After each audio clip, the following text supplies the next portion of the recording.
Reporter ചാനലിനെതിരെ ബാലാവകാശ commission സ്വമേധയാ കേസെടുത്തു. സംസ്ഥാന സ്കൂൾ കലോത്സവവുമായി ബന്ധപ്പെട്ട വാർത്താവതരണത്തിൽ ഡോക്ടർ അരുൺകുമാർ സഭ്യമല്ലാത്ത ഭാഷയിൽ ദ്വയാർത്ഥ പ്രയോഗം നടത്തിയെന്ന് കമ്മീഷൻ. ചാനൽ മേധാവിയിൽ നിന്നും തിരുവനന്തപുരം ജില്ലാ പോലീസ് മേധാവിയിൽ നിന്നും കമ്മീഷൻ അടിയന്തര റിപ്പോർട്ട് തേടി.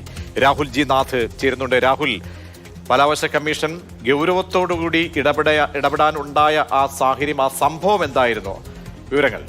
പ്രതീക്ഷ അത് തന്നെയാണ്. ജനുവരി 4 മുതൽ 8 വരെയാണ് സ്കൂൾ കലോത്സവം നടന്നത്. ആ കലോത്സവവുമായി ബന്ധപ്പെട്ട ഒപ്പന മത്സരം നടന്നിരുന്നു.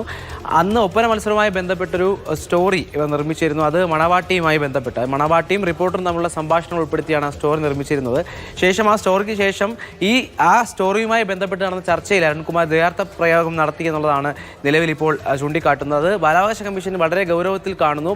അത്തരത്തിൽ പ്രയോഗം എങ്ങനെ ഉണ്ടായി എന്നുള്ള ചോദ്യങ്ങൾ ഉൾപ്പെടെയുണ്ട്. അത് ചാനൽ മേധാവിയും ഒപ്പം ജില്ലാ പോലീസ് മേധാവിയും വിശദീകരണം നൽകണമെന്ന് അവർ അറിയിച്ചിട്ടുണ്ട്. എന്തായാലും കലോത്സവവുമായി ബന്ധപ്പെട്ട് കുട്ടികളുടെ വാർത്തകൾ കൈകാര്യം ചെയ്യുമ്പോൾ കൂടുതൽ പക്വത വേണം എന്നുള്ള കാര്യമാണ് അവർ ഓർമ്മിപ്പിക്കുന്നത്. പ്രതീക്ഷ അതായത് ഗൗരവത്തോടുകൂടി, കാരണം നമുക്കറിയാമല്ലോ ജനാധിപത്യ വ്യവസ്ഥയിൽ നാട്ടിലൊരു നിയമമുണ്ട്. അപ്പം നിയമത്തിനൊക്കെ വിരുദ്ധമായി സഭ്യമല്ലാത്ത രീതിയിൽ അത് ആരുടെ ഭാഗത്തുനിന്നുണ്ടായാലും അത് ഗൗരവമേറിയ വിഷയമാണ്. അപ്പോൾ തുടർ നടപടികളടക്കം ബാലാവകാശ കമ്മീഷൻ ശുപാർശ ചെയ്യാനുള്ള സാധ്യതയുണ്ടോ രാഹുൽ?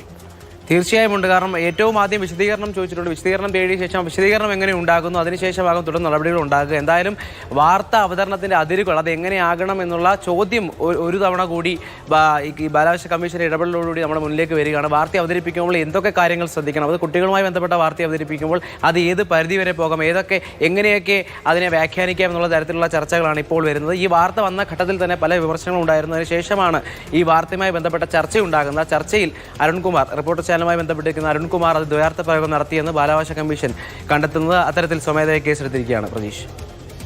ശരി രാഹുൽ, സംസ്ഥാന സ്കൂൾ കലോത്സവവുമായി ബന്ധപ്പെട്ട വാർത്താ അവതരണത്തിലാണ് ഡോക്ടർ അരുൺകുമാറിന്റെ ഭാഗത്തുനിന്നും സഭ്യമല്ലാത്ത ഭാഷയിൽ ദ്വയാർത്ഥ പ്രയോഗം നടത്തിയെന്ന് കമ്മീഷൻ കണ്ടെത്തുകയും ഇപ്പോൾ നടപടിയിലേക്ക് കടക്കുകയും ചെയ്തിരിക്കുന്നത്.